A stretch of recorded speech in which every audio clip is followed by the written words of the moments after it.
Assalamualaikum warahmatullahi wabarakatuh. Alhamdulillahirrabbilalamin. Sekarang kita semuanya berjumpa kembali untuk pembelajaran materi PAI. Pada kali ini kita semuanya akan belajar mengenai melaksanakan pengurusan jenazah. Sebelum kita belajar, mari kita semuanya membaca umul kitab terlebih dahulu. Yang mudah-mudahan dengan membaca umul kitab, orang tua kita, guru-guru kita, dan kita semuanya senantiasa dilindungi sama Allah Subhanahu wa Ta'ala, dan kita mendapatkan ilmu yang bermanfaat dan juga barokah. Ala hadiniyah ala kulli solihah fil barakah fi umul Quran, suratul Fatihah. A'udzubillahi minasyaitonir rajim. Bismillahirrahmanirrahim. Alhamdulillahirabbil alamin arrahmanir rahim maliki yaumiddin. Iyyaka na'budu wa iyyaka nasta'in ihdinas siratal mustaqim. Siratal ladzina an'amta 'alaihim ghairil maghdubi 'alaihim waladdallin. Rabbighfir lana wa liwalidayna wa lil muslimina amin. Langsung saja untuk memanfaatkan waktu, yaitu adalah kita akan belajar melaksanakan pengurusan jenazah. Adapun yang kita akan pelajari itu adalah tata cara pengurusan jenazah atau merawat jenazah, dan juga takziah. Nanti kalau ada waktu kita lanjutkan dengan ziarah kubur. Adik-adik semuanya perhatikan dengan baik. Allahu Akbar, subhanallah. Allah Subhanahu wa Ta'ala berfirman, kullu nafsin dha'iqatul maut. Sesungguhnya semua manusia, semua makhluk yang bernyawa, entah itu manusia, hewan, binatang, semuanya akan merasakan kematian. Idza ja'a ajaluhum la yastaqdimun wa la yastakhirun sa'atan. Dan ketika ajal seseorang telah tiba, maka orang tersebut tidak bisa minta diakhirkan, minta ditangguhkan, minta dipercepat sa'atan, walaupun sesaat. Kalau memang ajal sudah waktunya, maka pasti kita semuanya akan merasakan yang namanya mati. Dan sekarang kita semuanya akan membahas tentang bagaimana tata cara pelaksanaan orang yang sudah meninggal dunia. Kewajiban umat Islam terhadap jenazah apabila seseorang telah dinyatakan positif meninggal dunia.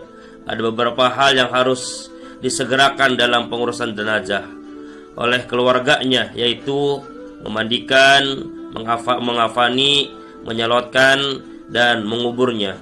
Namun sebelum mayat itu dimandikan, ada beberapa hal yang harus diperhatikan, yaitu seperti pejamkanlah matanya dan memohon ampun kepada Allah Subhanahu wa Ta'ala atas dosa-dosa orang yang meninggal ini. Selanjutnya itu adalah tutuplah seluruh badannya dengan kain sebagai penghormatan dan agar tidak kelihatan auratnya. Yang ketiga, ditetapkan di tempat yang aman dan dari jangkauan binatang. Yang selanjutnya itu adalah perawatan jenazah. Yang pertama, kita akan belajar mengenai memandikan jenazah. Kewajiban seorang muslim, fardu kifayah seorang muslim ketika ada orang meninggal dunia, yaitu adalah yang pertama memandikan jenazah.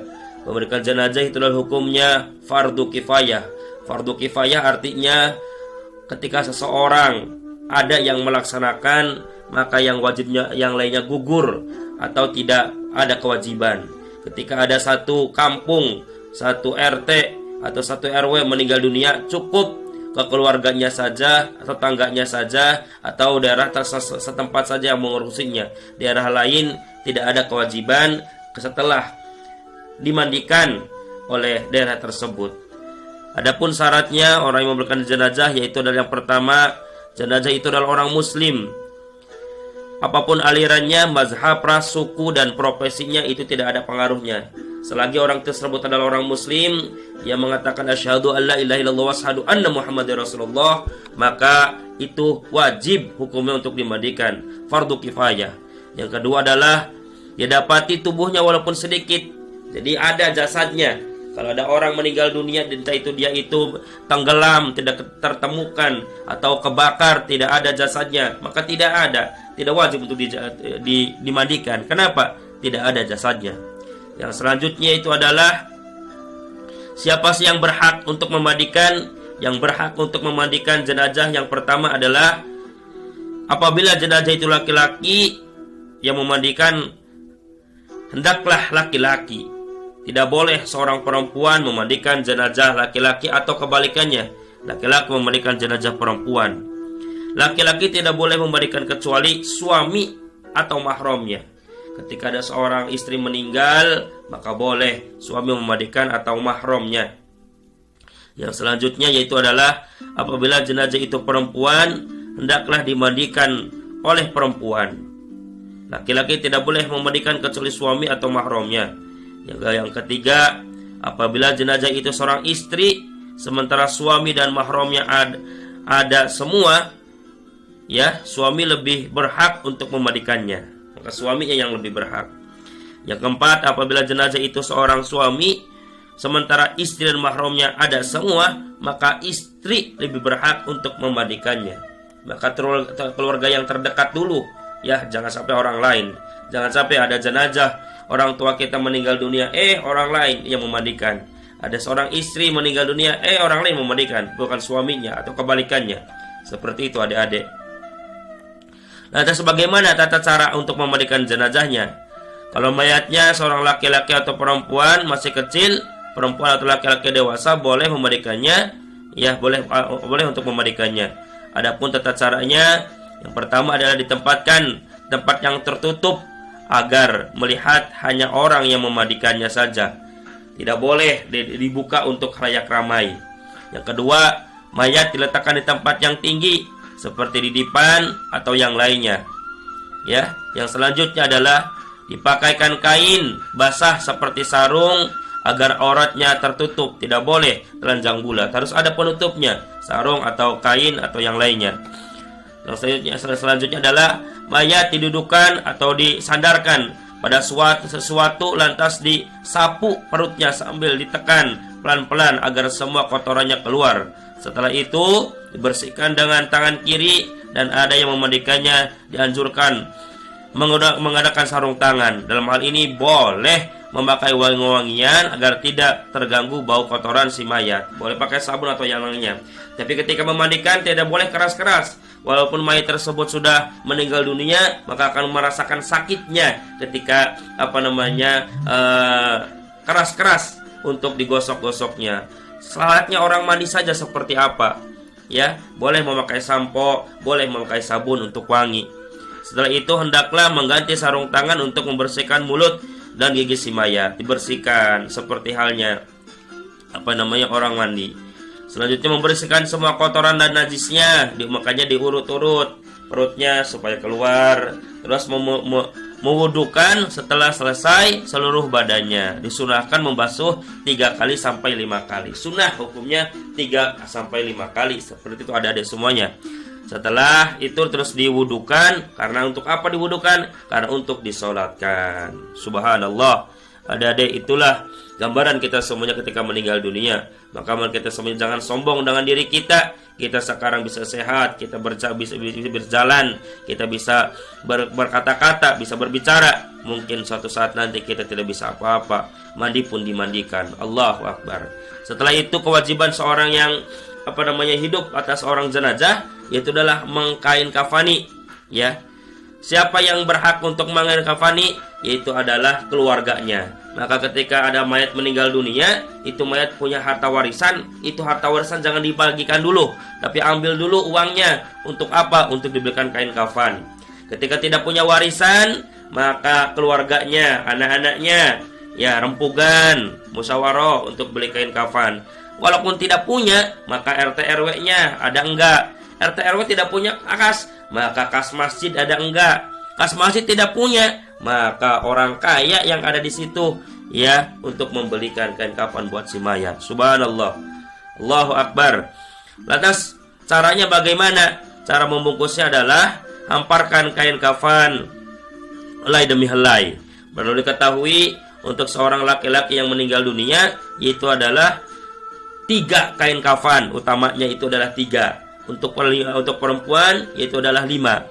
Caranya tadi hamparkan semua kain kafan helai demi helai. Untuk laki-laki tadi 3, sedangkan untuk perempuan itu adalah 5, ya. Terus menaburkan kapur barus pada tiap lapisan, ya, si mayat, diletakkan di atasnya kedua tangannya. Terus dilipat di atas dada dengan tangan kanan, di atas tangan kiri mengkain kafaninya seperti halnya sholat, ya, seperti itu. Tidak boleh asal-asalan. Allahu Akbar. Seperti itulah kita nanti ketika kita semuanya meninggal dunia, dimandikan, baju pun kita semuanya dibajukan dengan kain kafan. Allahu Akbar. Lantas kita semuanya yang hidup ada juga kewajiban setelah mengkain kafani, yaitu adalah menyolati jenazah. Orang sudah meninggal dunia, maka wajib hukumnya, fardu kifayah hukumnya untuk disolati. Dan ingat, yang paling bagus orang yang menyolati itu adalah keluarganya. Kalau itu adalah seorang ibu, maka anaknya, suaminya, keluarganya yang lebih berhak menyolatinya. Jangan sampai kita punya orang tua, kita punya istri, punya anak, punya ayah, tetapi diri kita tidak bisa menyolatkan. Lebih utama itu adalah yang jadi imam itu adalah anaknya ketika meninggal dunia orang tua kita. Ya, untuk bisa disolati keadaan si mayat haruslah ya. Bagaimana? Yang pertama adalah suci, baik badannya, tempat maupun kafannya. Jadi harus suci, badannya tadi sudah dimandikan, maka salah satu daripada orang yang akan disolati harus dimandikan dulu. Tidak boleh orang yang belum dimandikan dia itu disolati. Maka disolati dulu, disucikan dulu, ya, dimandikan dulu, terus ya diwudukan, terus dilihat tempatnya bersih atau tidaknya, suci atau tidak. Kain kafannya juga harus yang suci. Nah, selanjutnya sudah dimandikan dan dikafani tadi Bapak sudah jelaskan. Terus jenazah sudah berada di depan orang yang menyolatkan atau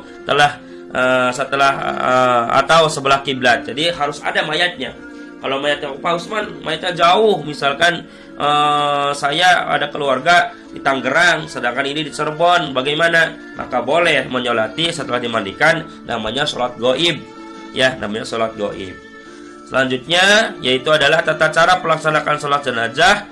Adapun tata caranya, jenazah diletakkan di depan jamaah, ya, bagusnya itu kalau memang memungkinkan itu di rumah. Tapi kalau misalkan rumahnya tidak memungkinkan, maka supaya banyak yang menyolatkan, maka dibawa ke musola atau ke masjid. Itu lebih utama lagi. Imam berdiri di depan kepala jenazah apabila mayatnya itu adalah perempuan. Ya, apabila mayatnya laki-laki. Apabila mayatnya perempuan, imam berdiri di dekat perut jenazah. Jadi kalau laki-laki itu berada di dekat kepalanya, antara pundaknya, ya, kalau itu adalah laki-laki. Tapi kalau perempuan itu adalah di antara pusarnya, perutnya, kalau itu adalah perempuan. Imam berdiri paling depan, diikuti oleh makmum. Jika yang mensolati itu sedikit, usahakan ada 3 shaf. Jadi kalau ada sedikit itu usahakan 3 shaf lah minimal, ya, 3 shaf, dan berdekatan saja karena tidak ada ruku, tidak ada sujud.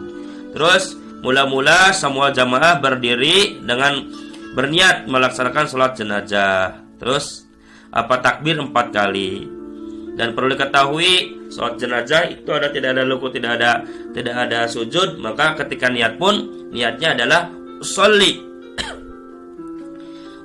ala hadal maiti arba'a takbiratin fardu kifayatin makmuman lillahi ta'ala. Saya berniat sholat jenazah ini 4 rakaat fardu kifayah makmuman lillahi ta'ala. Itu adalah untuk mayit laki-laki. Kalau untuk perempuan, usolli ala hadhihi maitati arba'a takbiratin fardu lillahi ta'ala, fardu kifayatin makmuman lillahi ta'ala. Itu tinggal diganti hadhihi maitatinya saja. Seperti itu adik-adik. Setelah itu takbir yang kedua, takbir yang pertama namanya takbirul ihram, membaca surat Al-Fatihah. Setelah surat Al-Fatihah, terus takbir lagi yang kedua, membaca sholawat minimalnya Allahumma sholli ala sayyidina Muhammad wa ala ali sayyidina Muhammad. Itu minimal. Terus takbir yang ketiga, ya, kita baca lagi doa, yaitu kalau laki-laki Allahumma gfir lahu warhamhu wa'afihi wa'fu anhu. Kalau itu dalam ayatnya perempuan, maka hu-nya diganti ha. Allahumma gfir laha warhamha wa'afihi wa'fu anha. Wa'afiha wa'fu anha. Seperti itu ada semuanya harus ada bedanya antara laki-laki dan perempuan. Terus takbir lagi yang keempat, minimalnya kita baca doa Allahumma la tahrimna ajrahu wa la taftina ba'dahu waghfir lana walahu. Setelah itu Itu untuk laki-laki. Untuk perempuannya tinggal diganti aja domirnya menjadi ha, seperti Allahumma la tahrim ajroha wa la taftina ba'daha waghfir lana walaha, seperti itu. Terus membaca salam sambil membolak-balikan, menoleh ke kanan ke kiri seperti hal sholat. Ya, kita membaca salam, assalamualaikum warahmatullahi taala wabarakatuh. Nah, setelah itu berkewajiban juga seorang yang hidup atas jenazah, yaitu menguburkan. Ya, menguburkan. Sabda Rasulullah sallallahu alaihi wasallam, Nabi radhiyallahu anhu, Nabi sallallahu alaihi wasallam, qala asri'u bil janazah. Dari Abu Hurairah, Nabi sallallahu alaihi wasallam bersabda, segerakanlah mengubur jenazah. Dan ketika mengubur jenazah itu hendaknya disegerakan. Ya, sebaiknya itu disegerakan untuk menguburkan. Pada siang hari, mengubur mayat pada malam hari diperbolehkan apabila dalam keadaan terpaksa, seperti karena bau yang menyengat meskipun sudah diberi wangi-wangian, atau karena sesuai hal yang harus disegerakan untuk dikubur. Anjuran melaksanakan meluaskan ruang kubur. Ya, diluaskan ruang kubur, jangan sempit banget. Ya, harus agak luas. Ya, kira-kira masuk badan jenazah. Terus pernah mengantar jenazah sampai di kuburnya, lalu duduk di tepi lubang kubur. Rasulullah SAW bersabda, luaskanlah pada bagian kepala dan luaskanlah pada bagian kakinya. Ya, diluaskan, jangan sampai ngepres banget, sebagaimana sabda Rasulullah yang tadi. Ya, selanjutnya boleh menguburkan 2 atau 3 jenazah dalam satu liang kubur, boleh. Ya, misalkan ada orang meninggal dunia, ibu yang hamil meninggal dunia dan juga anaknya juga meninggal. Ya, ketika disesar ada anaknya dan meninggal, maka boleh disatukan seperti itu, diperbolehkan. Terus bacaan meletakkan mayat pada liang kubur, ada bacaannya. Jangan sampai cuman ditaruh sebegitu saja, tapi ada bacanya. Ketika mengangkat, bacalah bismillahi wa ala millati rasulillah, seperti itu. Atau boleh juga bismillahi wa ala millati rasulillah wa ala sunnati rasulillah, seperti itu adik-adik.